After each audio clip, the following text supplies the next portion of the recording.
Allez messieurs, hier matin on a commencé donc un nouveau chapitre qui était le problème de savoir si on a le droit d'associer à notre Birkat Hamazon quelqu'un qui aurait mangé un aliment interdit.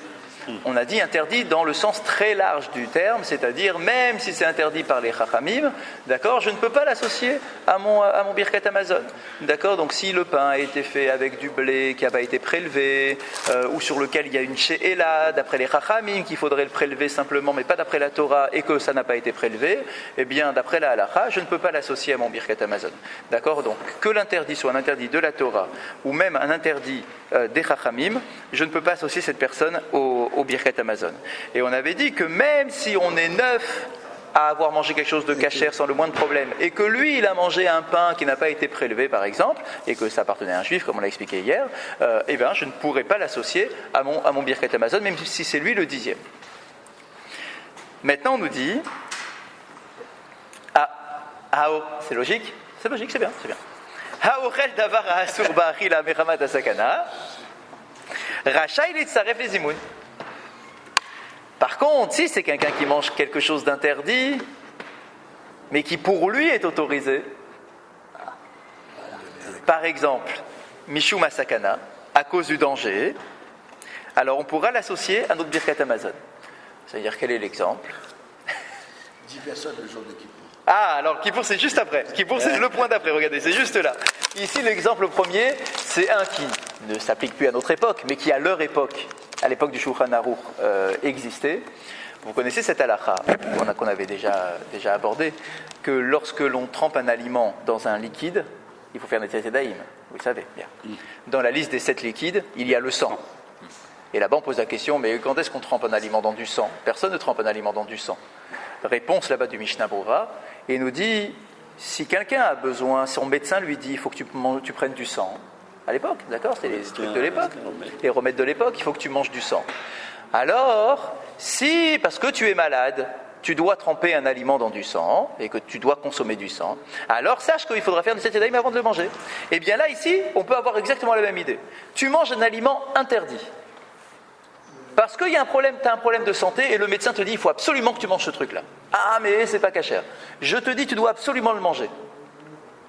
Si c'est un médecin et qu'à l'époque c'était la façon de faire et que c'est un médecin digne de confiance et que tu le manges du coup de manière autorisée parce que mipene asakana pour toi ça devient autorisé, eh bien on pourra t'associer à notre zimoun si jamais ou à notre bracha si jamais tu as mangé cet aliment-là. Oui Rémi ? Ça me fait penser à un passage dans Yoma. Ah lequel ? Où quelqu'un a été mordu par un chien. Ouais. Il a la rage. Et il dit il faut qu'il mange son foie. Il faut qu'il mange le foie du chien. Le foie du chien. Le foie Ah, du chien. Chazak. Chazak. À cause des J'ai compris.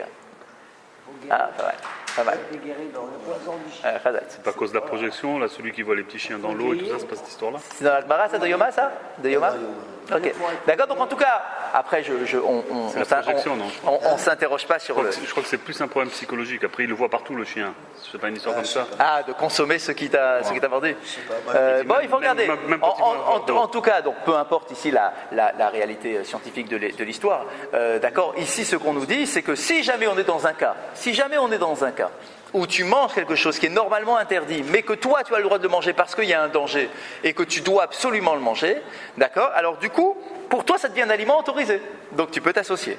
Ou mikol makom, les nyan zimoun ba'asara nachon shelo yigba seudato imae. Mais regardez ce qu'il nous rajoute. Il nous dit ça pour un zimoun à 3 à la rigueur, c'est pas très grave.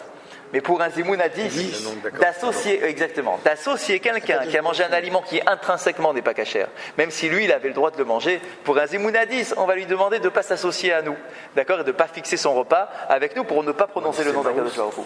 Ouais, exactement. Mais elles sont bizarres, ces halakhot. Pourquoi Parce qu'à Kippour, on cherche absolument à avoir le... Mais il va en parler maintenant. Puis Kippour tout de suite. Non, pas le cas de ceux qui mangent à Kippour. Ah, alors quoi ? Mais on voit que ça n'a jamais été un problème d'associer quelqu'un, comme les encens, l'histoire de dire dans l'encens il y a toujours une mauvaise odeur, etc. D'un coup, là, on n'a plus envie de l'associer du tout. Alors, si on était complètement logique, attends une seconde, si on était complètement logique, déjà on lui dirait toi, tu n'as pas le droit de faire le birkat.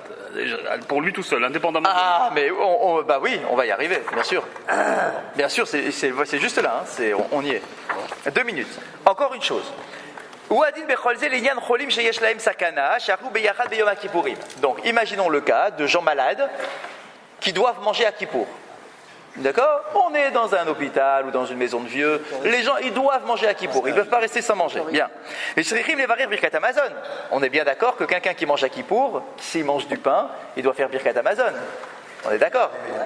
Exactement, il y a un texte qui doit rajouter dans le Birkat Hamazon. Ou Mitztarfim les Zimoun Bishlosha. Et s'ils sont 3, ils devront faire un Zimoun. Puisque ceux-là, ils ont mangé de manière autorisée. La halakha leur permet de manger. À Kippour, ils ont tous mangé? Oui, ils sont malades. Ah, tous, ah oui, d'accord. Tous malades, un groupe de malades. Non, parce que je me disais, ça qu'on bon, a puis je veux bien, mais... Monsieur Dabi, c'est le scoop du jour. On a le droit de. Pas dans tous les cours hein, qu'on entend ça. On autorise tous les Kippour. Exactement, ouais. Tu vas sortir du cours. Vous allez dire à votre femme. Ah, j'ai eu un bon cours ce matin. Ce matin, waouh, j'ai bien fait de me lever. J'ai bien fait de me lever. Donc, si jamais il y a un groupe de gens malades qui, eux, ont l'autorisation de manger et qu'ils mangent, eh bien, ils pourront faire un zimoun à 3. Aval ba'asara, nachot shelo yikbeu sedatam beyachad, kedei shelo yitrahivu bezimoun. Mais pareil, mais pas à 10. Ah, ne fais pas un zimoun à 10 à Kippour. Ne mets pas le nom d'Akadosh Baruch Hu dans ton zimoun, d'accord? Même si c'est vrai que vous avez le droit de manger, vous n'êtes pas des fauteurs, d'accord? Mais malgré tout, on évite. Ubechol inyan lechatrila yevarich kol echad birkat Hamazon leatzmo, velo yirachata yotzi et hashomrim yedechova. Et on nous dit que, en fait, ce qui est mieux à Kippour, c'est que chacun fasse son propre repas seul. Toute discrétion. Ouais, vous voyez ce que je veux dire? Même si on est dans une salle à manger, mais que chacun mange seul. Parce que le zimoun, c'est quand même une idée, comme on l'avait vu au tout début, d'être ensemble, de convivialité, on fait ensemble un truc. Là, ici, tu es en train de manger à Kippour. Tu peux pas dire qu'on va s'asseoir ensemble et on va trinquer. On ne trinque pas, quoi. Donc c'est quand même mieux, les khatrila, a priori, que chacun fasse son repas tout seul.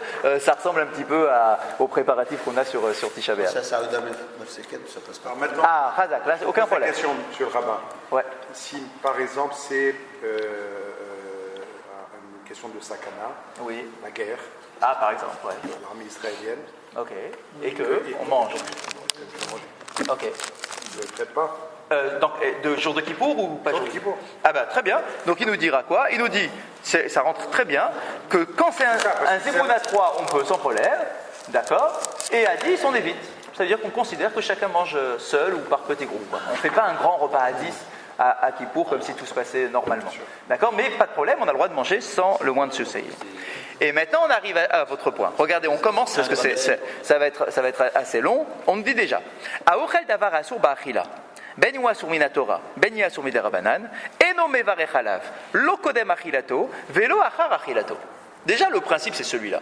C'est que quand tu manges un aliment qui n'est pas kasher, qui est interdit soit par la Torah, soit par les Chachamim, tu ne dois pas faire de bracha sur ce que tu manges, ni avant, ni après. Ah oui. Eh oui, donc ça c'est hyper important. C'est-à-dire que si tu sais que cet aliment il n'est pas kasher, et que toi alors tu vas me dire mais si je mange pas kasher, pourquoi est-ce que je ferai une bracha? Il faut être complètement fou, il faut être à deux niveaux différents.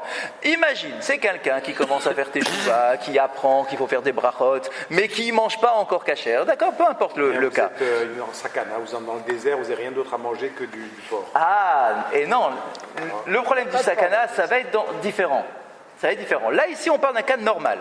Je sais que ce gâteau, il n'est pas kasher. Si tu sais que ce gâteau n'est pas kasher et qu'il n'y a pas de sakana, la halakha nous dit, comment est-ce que tu veux faire une bracha, remercier Akadosh Baruch Hu d'avoir créé cet aliment alors qu'il ne te permet pas de le manger? D'accord? Donc, tu ne peux pas faire une bracha ni avant, ni après. Ni la bracha rishona, ni la bracha harona, lorsque tu manges un aliment qui n'est pas kasher, même midera banan. Eno mevarech alav lo kodem achilato ou l'achilato, va afilu achal pata asura bachilat midera banan, vesava mimena.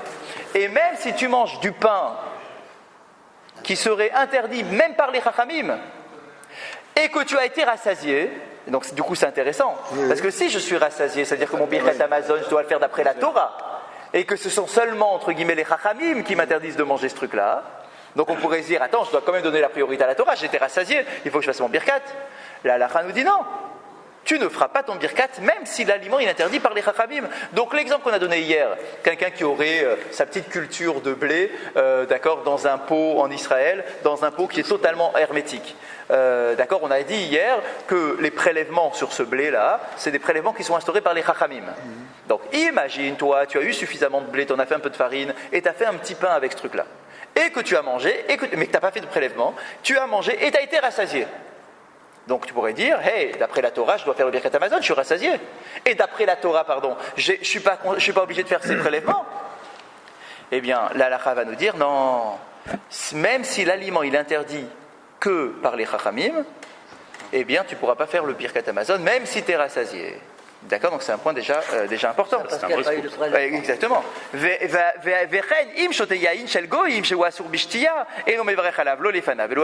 la même façon pour du vin. Si tu prends du vin qui est interdit à la consommation, parce que du vin de non-juif, d'accord, eh bien, tu n'as pas le droit de faire une bracha sur ce vin, ni avant, ni après.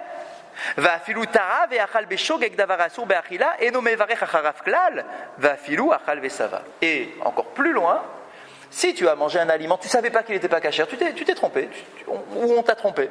D'accord, il y avait un gâteau, mélangé avec d'autres gâteaux, tu croyais que celui-là était cachère comme les autres, tu t'es trompé, tac, tu l'as mangé et tu as fait la bracha avant parce que tu ne savais pas. Après, le gars il arrive, le propriétaire du gâteau, il dit, ah, t'es fou, c'était pas cachère ce truc-là, tu t'es trompé d'assiette. J'ai fait la bracha avant, bah elle est passée. Mais maintenant, la bracha acharona, je ne devrais pas la faire. Je ne devrais pas la réciter. Pourquoi ? Parce que tu ne peux pas remercier Akadosh Baruch Hu d'avoir consommé un aliment qui n'était pas autorisé, même si j'étais rassasié avec cet aliment. D'accord ? Donc ça, c'est déjà le premier point. Et Bezrat Hashem, on continue au fur et à mesure. Chazak Baruch.